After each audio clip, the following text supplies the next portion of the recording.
War Room Sports, www.warroomsports.com. What? Ain't no more to it. Our guest, Preston Brown, who is the CEO of Great Youth Sports Academy. How you doing, Preston? Hey, what's going on, man? What's going on, fellas? How y'all doing? Preston, what's up? What up, Preston? What's the deal, man? Chilling. This B. Austin. I seen you on Twitter going ham for us and blowing it up. I appreciate it. We're glad to have you in the War Room, man.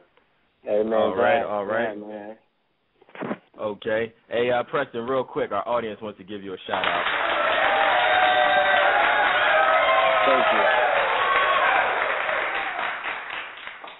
All right. Now, tell us exactly what it is you guys do at Great Youth Sports Academy. Well, first and foremost, Great Youth Sports Academy is it's a brand. It's a motto. It's something we live by. It's something that we breathe. Our motto is simple. Good's not good enough. So, we're preparing for greatness in every way, every day. When we're approached by kids, parents, their uncles, their family members, and they want us to deal with, particularly young men in the inner city, the first thing we always tell them is, if you come here and you just want to be good, we're not going to waste our time with you. Because quite frankly, just making it as a young black man in America is never going to be good enough.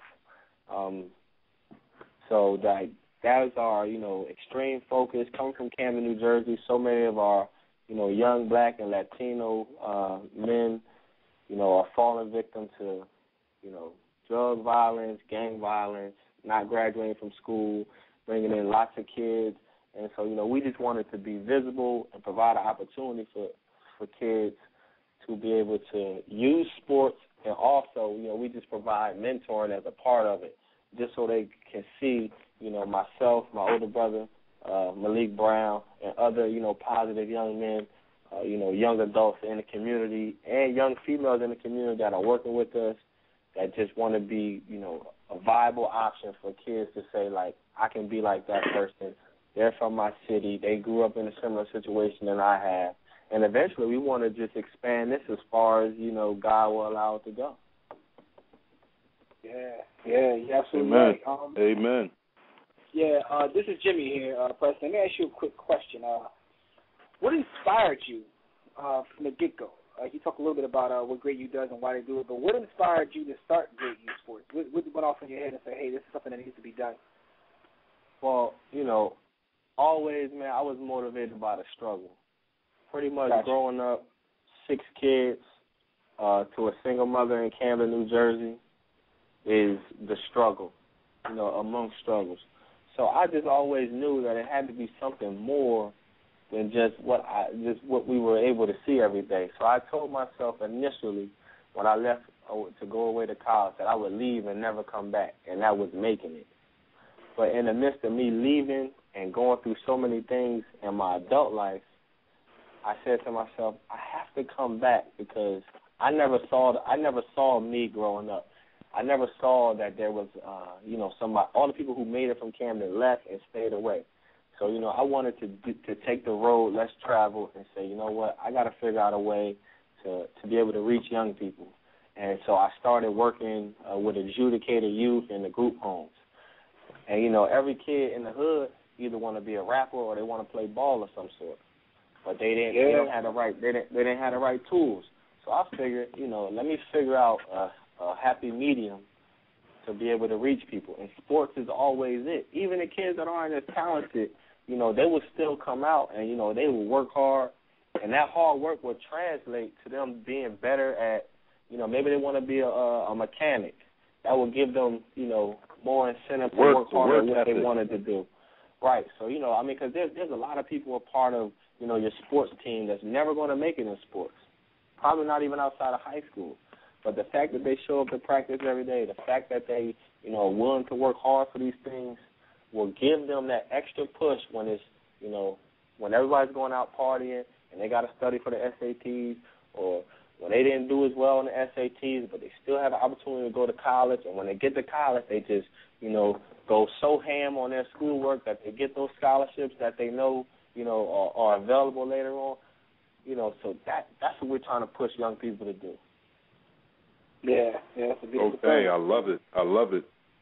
Similar to the War Room, it's our belief that sports is a medium, really, of communication and interaction across broad platforms. So, I tip my cap to Great Youth Sports Academy. We've heard of a lot of companies that do what you guys do in principle. What is it that distinguishes Great Youth Sports Academy from your competitors?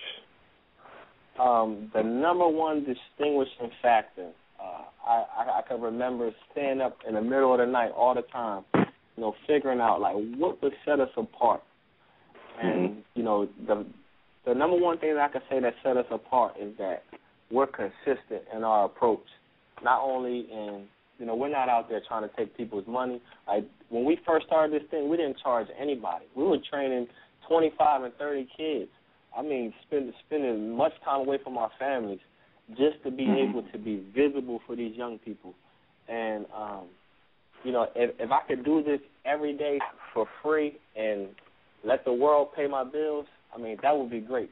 But we all know, like, that's, of course that can't happen. But we treat this like a total family atmosphere. Anybody that becomes a part of Great Youth Sports Academy is family, because we know deep down inside that we have instilled in them and that they're willing to do whatever it is that needs to be done to go above and beyond. Like, just graduating from high school is not good enough. And we let them know. Like, we're always on top of our people. I done been to places, I won't say no names, where I went there to train or work out, and, the only thing they say to you at the end of the workout is what day you think you're going to be able to pay. And, you don't kind of get, you don't really get that vibe, like, like, where do I fit in here? Like, they care about you. Am I just a number? Like, our 5 principles are great character, great skills, great competitors, great productivity, and great understanding equals a great youth. And, like, we believe that to the core. I mean, to the pit of my heart. I mean, I sat down, and when I wrote this stuff out in my living room, like, I really thought about this, about everything I've ever been through, and what did I want others to achieve? Because it's not not about me achieving things, because, I feel like I've done what I needed to do, but now it's, I consider myself a problem solver. People come to me sometimes and they say I have this problem and that problem, or, I know somebody who needs a job, and I feel like I can't let them down. So, I go above and beyond to make sure that, if I'm going to walk this walk and talk this talk about being great, like, I have to live it. I have to practice it at all costs. And that's what I do. And, we totally lift as we climb. As we continue to move up the ladder of greatness, we hope that, we pull others up, and then they're constantly reaching their hands back. So therefore, we raise the village at the same time. Yeah, no doubt. Amen. I'm gonna get back to you about the Michael Johnson comments, because I know that you were an athlete. As a matter of fact, let's talk about you for a minute. You played wide receiver at Tulane University, and you were projected as a 4th-round draft pick. How close did you get to your NFL dream? Just tell us about your journey, which took you to where you are today. Cool. I'll even backtrack a little bit to high school. Okay. In high school, I was an All-American outside linebacker. But I played wide receiver. I went to Woodrow Wilson High School in Camden, New Jersey. Okay. And my brother was a senior the year before I was, and he went on to play at the University of North Carolina. And he played linebacker and defensive end. He, too, was an All-American. So everybody just wanted me to naturally, like, defense is what y'all do. Like, go ahead and play defense. But, I felt like, I was going to play offense just because everybody wanted me to play defense. And, I mean, I was a rebel kid in the sense that if everybody went left, like, I wanted to know what was on the right side. So, I would go right. And I felt like I had over 45 scholarship offers, so I figured I can pick my poison. I'll go wherever I want to go, and it's going to be a decision that I wanted to live with.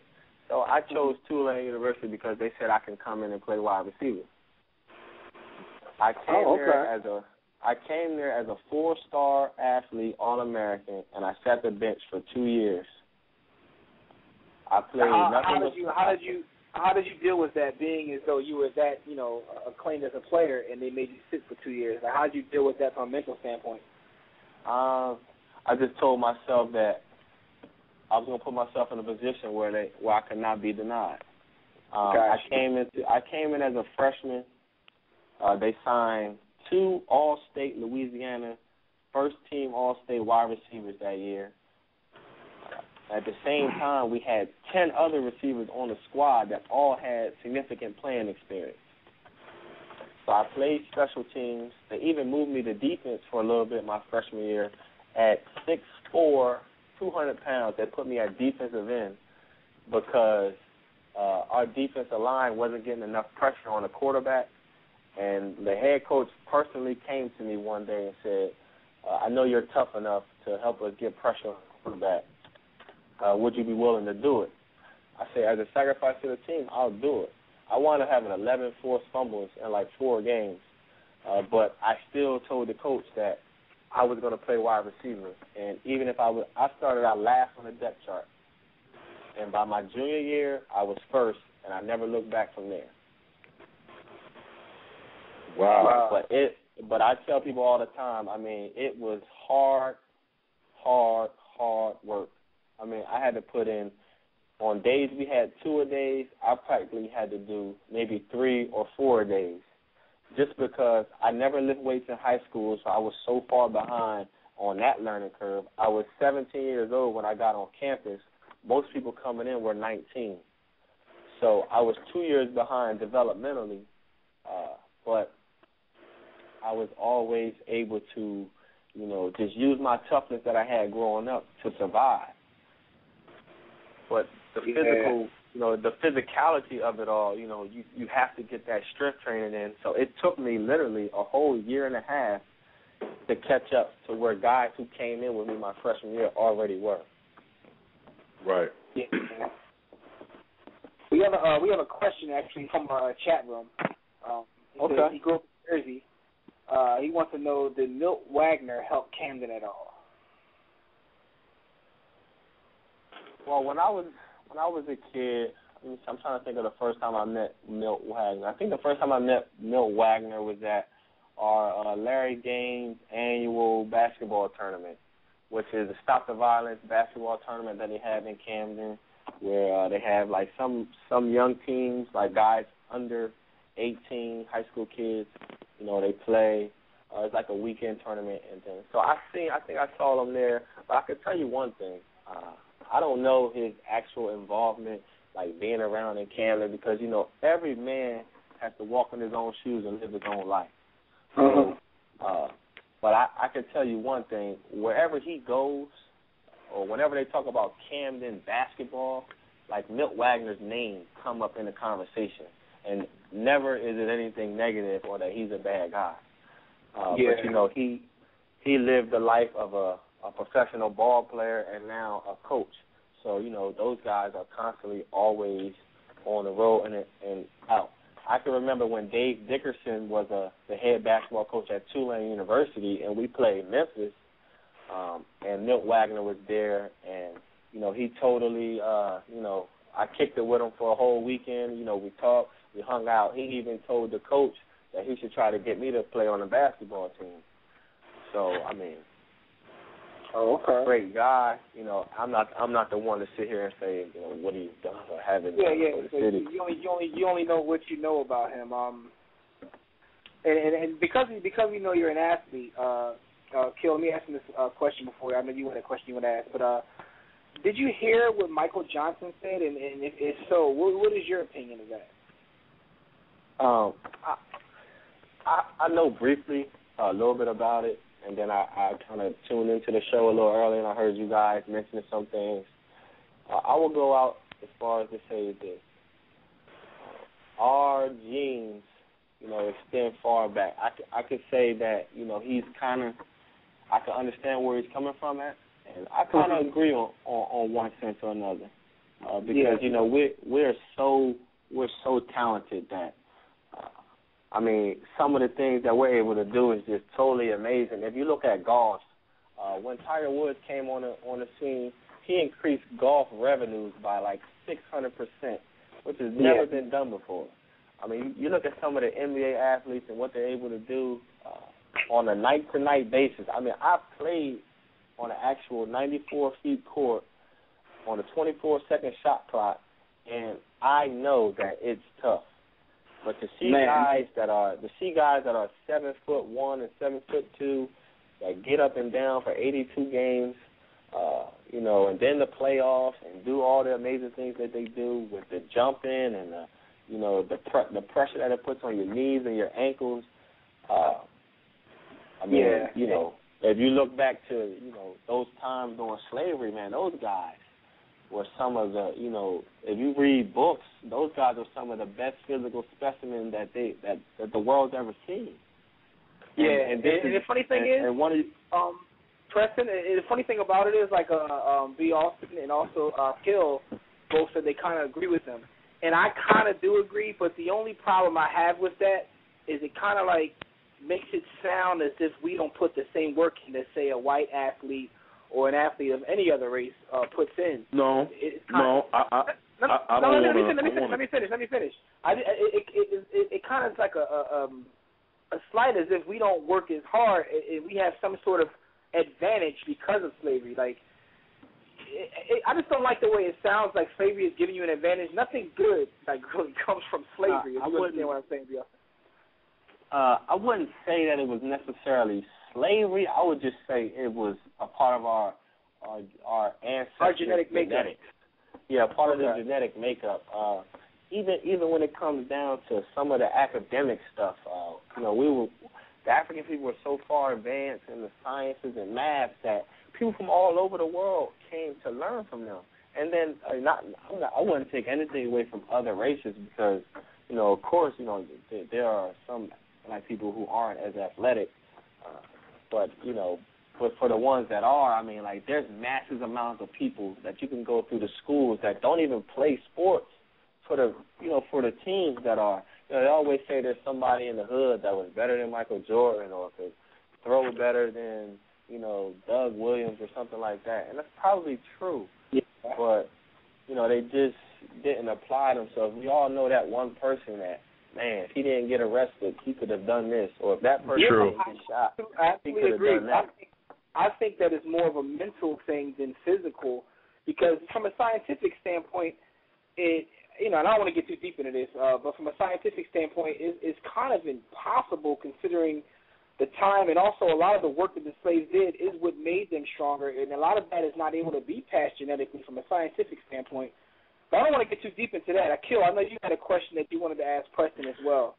Yeah, Preston, you know, speaking of going back to your days at Tulane, we saw a video of a speech you made at Tulane where you spoke very candidly about your past. Now, we all know you grew up in Camden, New Jersey, which rates annually as one of America's top 5 dangerous cities, along with Flint, Michigan. So tell us about some of the challenges you had to face growing up in Camden, New Jersey. Well, like I'm going to tell you one thing about Camden, you know, also known as what some people would call the concrete jungle. And I know some of my Camden people out there listening right now are probably laughing, but almost everybody in Camden knows everybody. And a lot of the crime is real silly and real petty. But, you know, I grew up in the East Camden side of Camden. You know, like I said, my mom was a single mother. You know, oftentimes, you know, because of, you know, poverty and her not being able to have sustainable work for long periods of time or working 2 to 3 part-time jobs just to try to make ends meet for us, you know, we had to move quite a bit.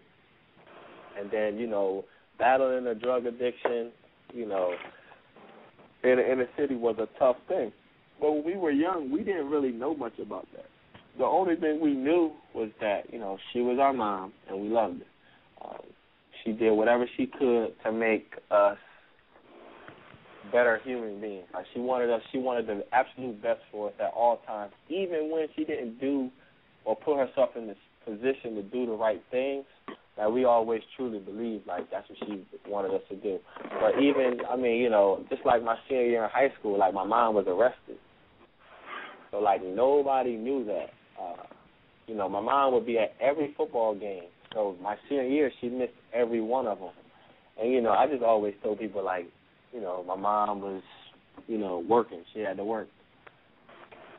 But, you know, I was a cashier at the ShopRite and, you know, not too far from Camden. Again, I was the captain of the football team.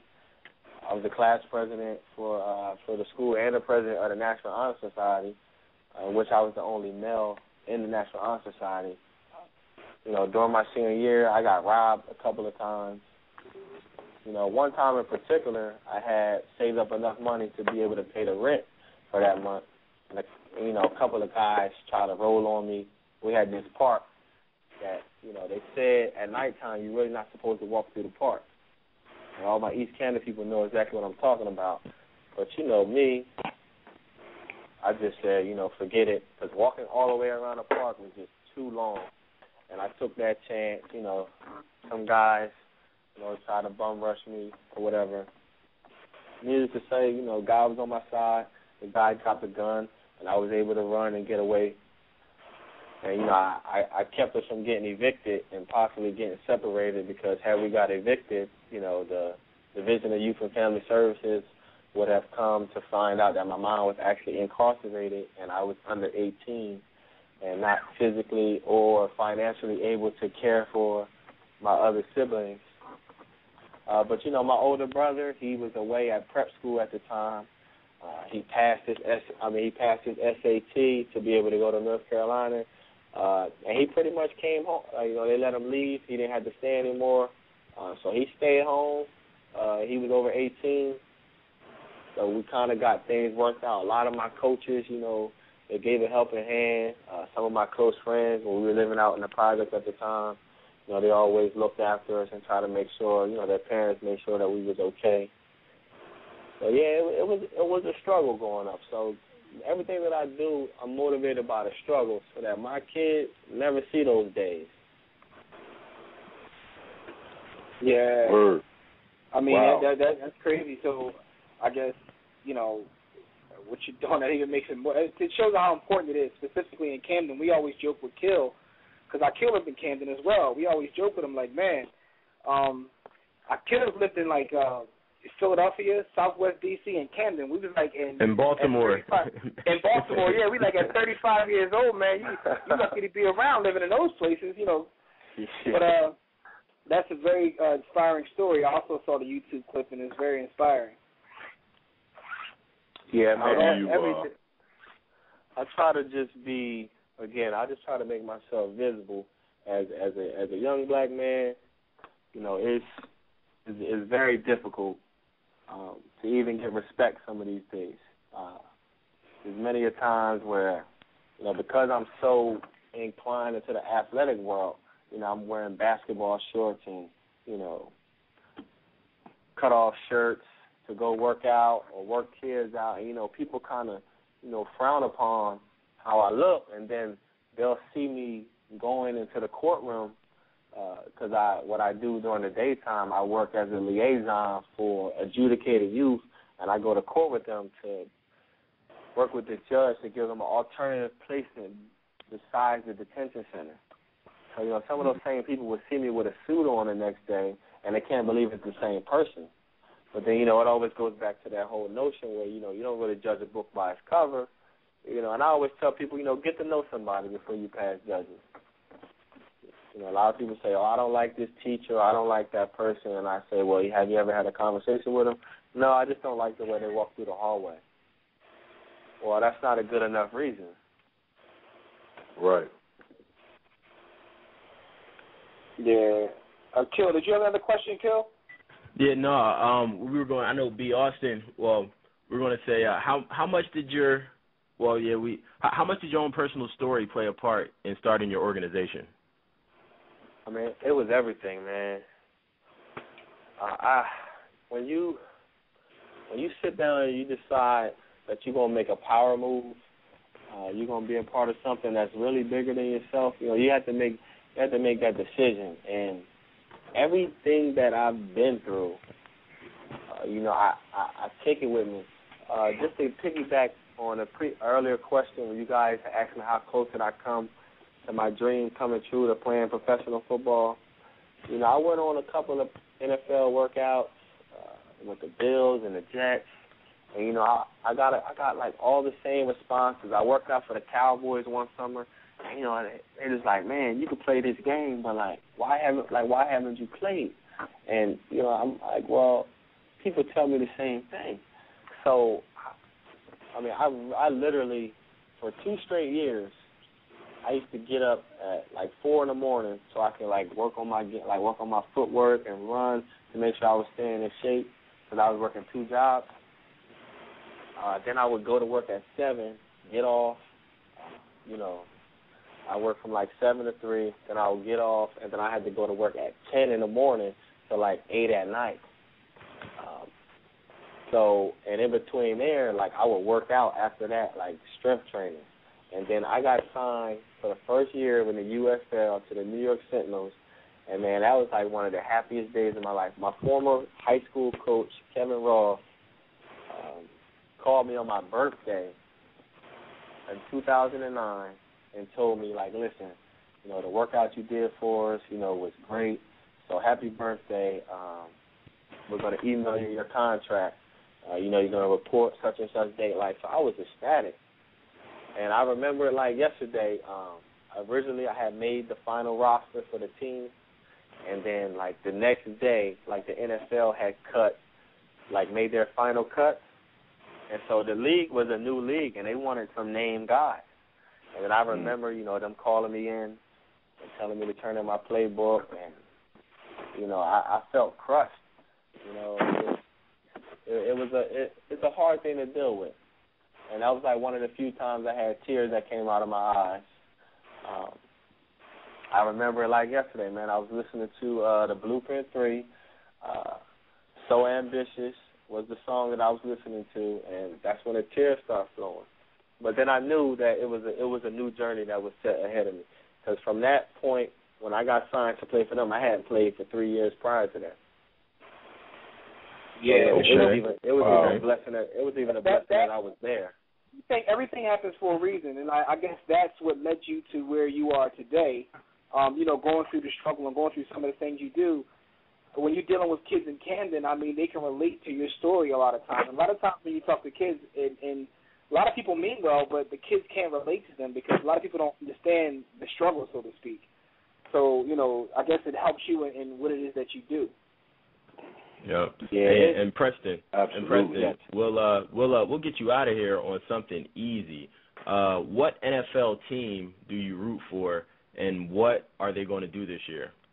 The Eagles, baby, come on. Oh, sorry, my bad. Well, I mean, I'm not going to say like most people, but I grew up loving Randall Cunningham. So I was an Eagles fan since, when Bubby Brister was the quarterback and Ray Rose was Bubby Brister. Exactly. When they drafted Bobby Hoying. When Corey Detmer was the third-string quarterback, you know what I'm saying? So I've been an Eagles fan since way back then. The Randall Cunningham Center was actually in Camden, right at St. John's Church, where I used to, right behind where I grew up at, where the old projects was. So, I'm going for the Eagles, man. Okay. All right. What are they going to do this year? Right. Hey, what do you think the Eagles are going to do this year? I want to believe that with the addition of D'Amico Ryans, he's going to help out in the run game. They did make a solid pick with the defensive end from Mississippi State because he's a beast. If they can clean up the run game and just let Nnamdi Asomugha play man-man coverage on the best receiver the same way the Jets do with Revis and make the rest of the defense cover people, I think they got a better chance of being maybe a top 10 defense. And Vic and them boys, they're going to put up numbers. But if Vic stays healthy, they got a chance to at least make it to the second round of the playoffs. I'm not the type of person to say, oh, they're gonna go to the Super Bowl, because they've been saying that since I appreciate that. fourth year. Appreciate that. That's true. That's true. Football is almost here. It's coming up very soon, so everybody's excited about it. But we definitely support what it is that you do. You're doing a great thing for the community, and Camden definitely needs it. We want you to let everybody know how to get in touch with you or get more information about what you do. Do you have a website, Twitter, Facebook? Let us know what all that is. You can check out the website at www.greatyouthsportsacademy.com. There's a contact link. Well, all you have to do is submit your information, and the email will come straight to the main hub. And then you can hit us up on Twitter at Great Youth Sports. That comes directly to me. I control all of that. GreatYouthSports@gmail.com. You can find all that. You can find photos. You can find pictures.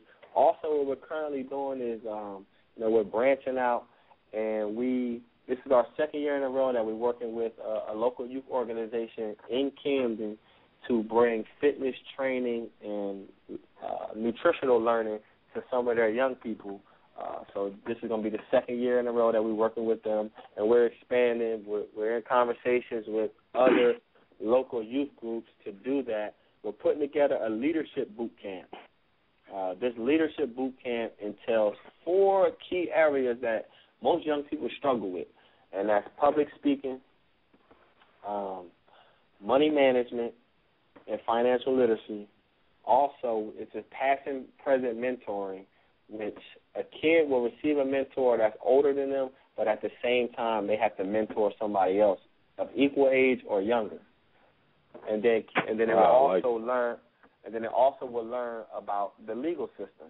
And in the legal system, how a lot of people are posting so many things on social media that can potentially, hurt them in terms of colleges reaching out to them and finding something that they posted, whether it was a picture, a video, and, how can that have legal ramifications? Or, not too long ago they were doing a flash mob thing in Philadelphia with the high school kids, and then they were tracking it down through Facebook and Twitter. The police officers were able to track certain people down who were like the ringleaders and all that kind of stuff. So just for kids to be able to raise, people say freedom of speech, but we want to be able to kind of, bring the real, teach them like the real education behind it, so that they don't make mistakes and then it eventually costs them in the long run. Working with a lot of kids, they think that, if they get in trouble as a juvenile, that everything's just totally wiped away when they become an adult. And in certain cases, that's not always the case, Absolutely. Or information. That's what I say. That's information. Everything you're saying is information that's definitely needed. Even going back to the nutrition, the public speaking. You hit the nail on the head. When you talk to kids, they're definitely afraid of public speaking. They don't understand nutrition, and they definitely don't understand how what they put on social media can affect them not only now but also in the future. So you said the website is GreatYouthSportsAcademy.com? Yes, sir. GreatYouthSportsAcademy.com. Okay. We're going to put that on our Facebook page, as well as putting that on our Twitter, and then we'll put it everywhere to let everybody know how they can get in touch with us, get in touch with you, for that matter. But we definitely support everything you're doing out there. Any last words before we get you out of here? I just appreciate you guys. I know we had briefly spoke on Twitter a few months ago. I just thank everybody out there in Camden and all my people, my frat brothers out there in New Orleans, my family, wife, kids, and all the people that just at one point in time said that, it wasn't possible. I'm glad that I can be a living witness to say that it's possible. I'm here. If you got young people that need to see it or want to be a part of something, please bring them our way, and we'll change their lives. Man, thank you. Major. We thank all the haters.